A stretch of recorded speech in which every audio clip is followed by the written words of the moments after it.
We're talking college sports in the Deep South where college football is king. We want to think that the SEC West is arguably one of the better conferences in college football from a production standpoint. You're talking about 64 draft picks in this last NFL draft class. Also, the SEC West, one of the more competitive sub-conferences because of the in-state rivalries, the different rivalries that take place between this sub-conference.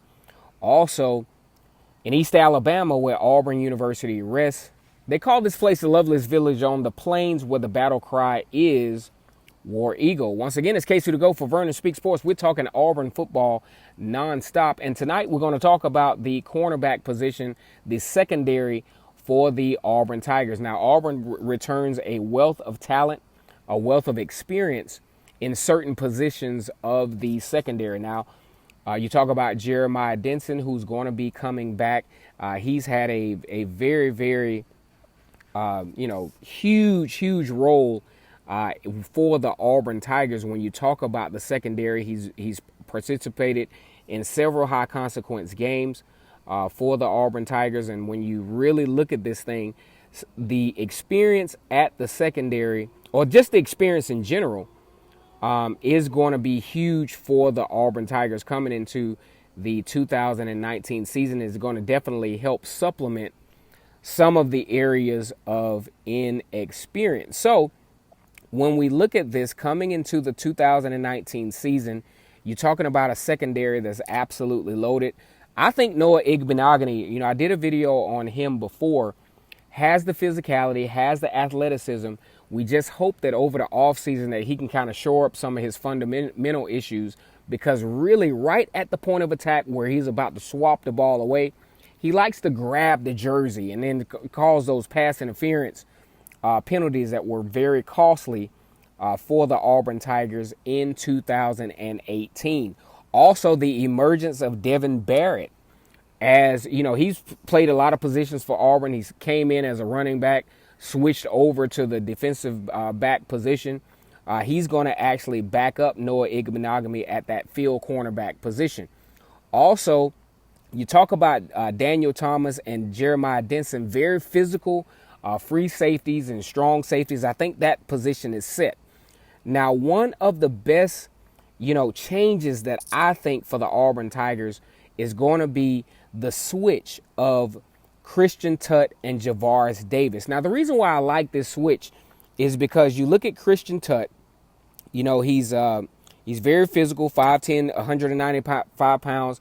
He's a very good tackler in space.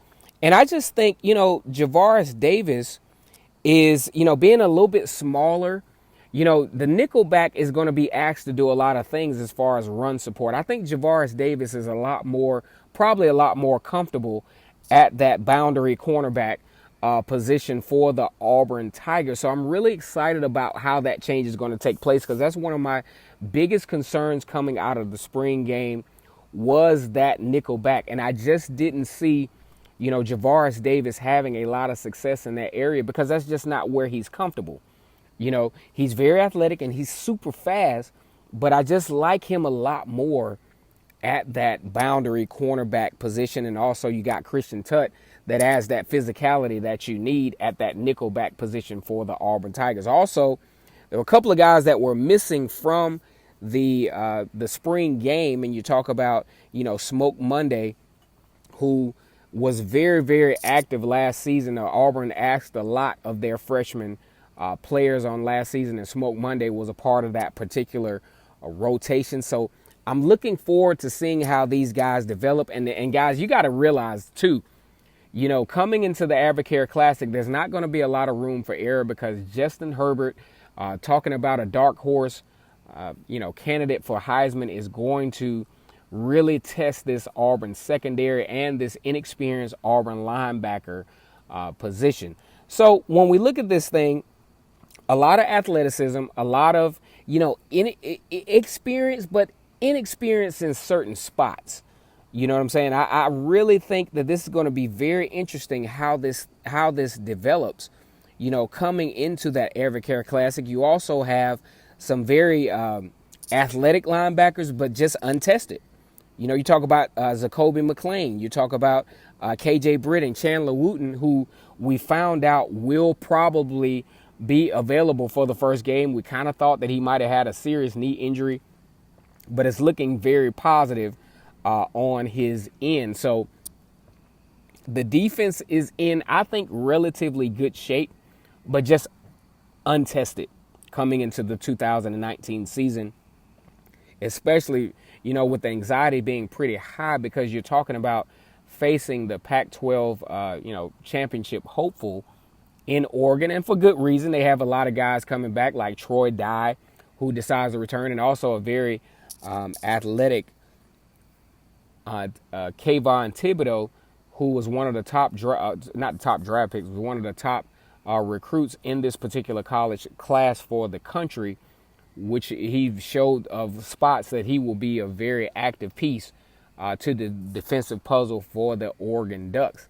So as we look at this, guys, I want you guys to pay real close attention to this secondary position and how the moving parts may go.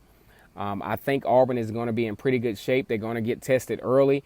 It's going to be very crucial to see how fundamentally they develop over the course of the summer going into the fall, so that you don't have those costly penalties that Auburn had on last season.